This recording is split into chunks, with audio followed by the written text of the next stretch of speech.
ამერიკის შეერთებულ შტატებში აი დიდი დეპრესიის დროს, როდესაც ხალხს ძალიან გაუჭირდა და გაკოტრდა და გაბანკროტდა ხალხი.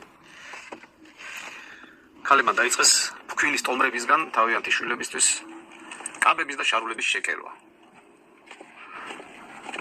და აი ამ ტომრების წარმოებლებმა რომ დაინახეს ესე ხდებოდა, ადგნენ და 1000-ნაირი ყვავილებით და რაღაც ნახატებით დაიწყეს ამ ტომრების გამშვენება, რომ იცოდნენ, რომ ამით კაბებს ქერავდნენ.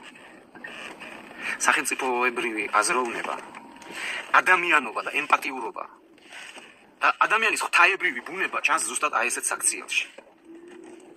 იმაში კი არა, როდესაც ქვეყანა გაიფიცება და შენ ჯარიმაზე უმატე. ეს არ არის არც სახელმწიფოებრიობა, არც ადამიანურობა, არაფერი ეს არ არის. ეს არის სიბოროტე. აი თქვენთვის მოვიყვანე ეს მაგალითი ბანკებს რო ირქამებთ და სინამდვილეში მე ვახშეები ხართ.